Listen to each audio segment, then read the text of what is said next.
discomfort or breathlessness, have to wait, sit, take rest, and start walking again. So these are the subacute symptoms, chronic stable angina. That's the chronic stable angina. And you have some chronic patients also. They have some problem lingering for last 3 to 4 months, mild disease. So this is a variety of presentation that patients come to you with the cardiovascular system related diseases. Okay, what are the signs and symptoms? The signs and symptoms of cardiovascular in general, they are mainly because of one, myocardial ischemia, ischemic heart disease, myocardial ischemia. When your heart is not getting enough blood supply for various reasons, there is a mismatch between the demand and supply. Coronary circulation, I'll show you. Coronary circulation, you have right and left systems again. I showed you on my hand. View there. I showed you on my hand. Right and left coronary system. So whenever there is an increased demand, that's why they get pain on exertion. On exertion, when you're walking, when you're going up the stairs, when you're jogging, your blood supply, blood demand of the myocardium increases. And if there is a supply, less supply, this is called a demand supply mismatch. So that is called ischemic heart disease. So the symptoms could be because of myocardial ischemia. They get chest pain and breathlessness. Symptoms could be because of the low contraction, poor contraction, and poor relaxation. So you will get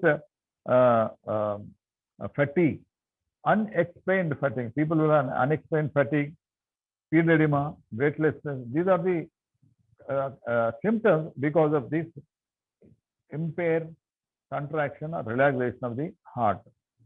Then third possible cause is the obstruction to the flow. You can imagine some mitral, some valvular diseases. Some valvular disease is causing some obstruction, or aortic valve disease, commonly aortic stenosis, for example.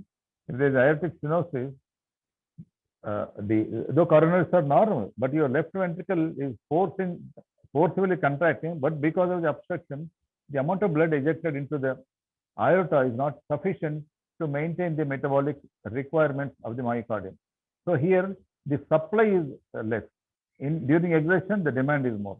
So whenever there is a mismatch, you get the pain. So the symptoms, as I said, it could be because of the ischemia, because of the poor contraction, poor relaxation, because of obstruction to the flow, or sometimes because of the abnormal rate. Heart rate. What is the normal heart rate? 60 to 100. Below 60, we call bradycardia. Above 100, we call tachycardia. Whenever there is an arrhythmia, this side or that side, lower side, higher side, you get symptoms. So, and whenever there is a rhythm disturbance, it should be normal sinus rhythm, regular rhythm.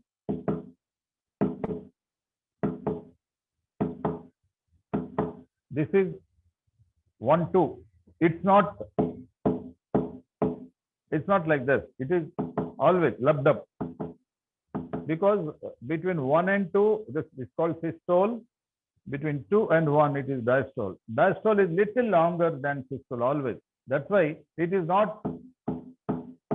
It's not like that. It is like 1, 2, 1, 2, 1, 2, lumped up. So any rhythm disturbances, it may be regular.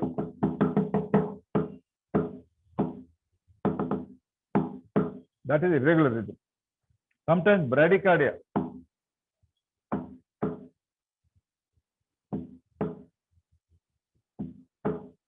That is bradycardia. Tachycardia, you won't be able to appreciate the difference. Tachycardia can be.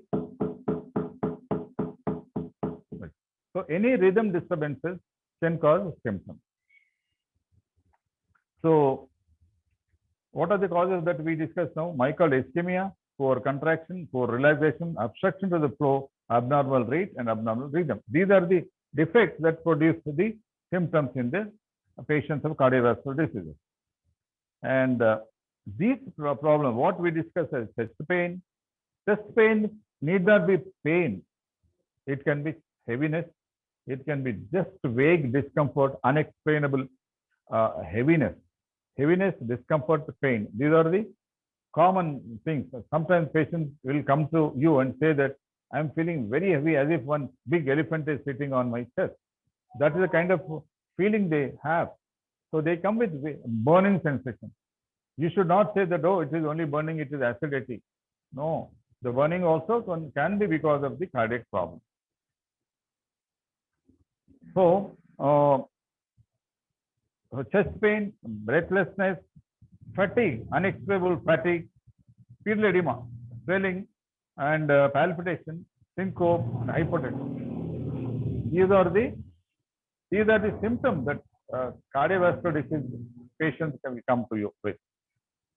But ironically, listen carefully, all these symptoms, though we described as part of the cardiovascular disease related symptoms, they also can occur in non-cardiovascular diseases. All of them. Chest pain, it need not be always cardiovascular. Breathlessness need not be always cardiovascular.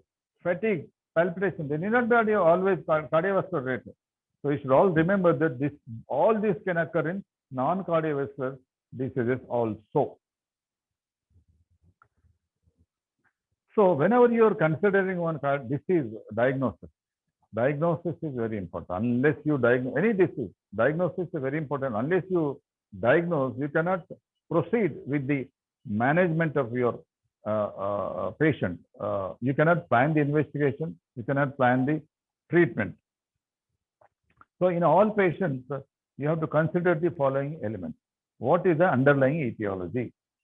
Is it ischemia? Is it arrhythmia? Is it obstruction? Is it dilatation? Is it failed contraction or poor contraction? Second, where is underlying etiology? What is the anatomical abnormality? Is it obstruction? Is it dilatation? Is it ischemia? Is it block? Or what are the physiological disturbances? Is it causing pulse rate changes? Is it causing heart rate, BP changes?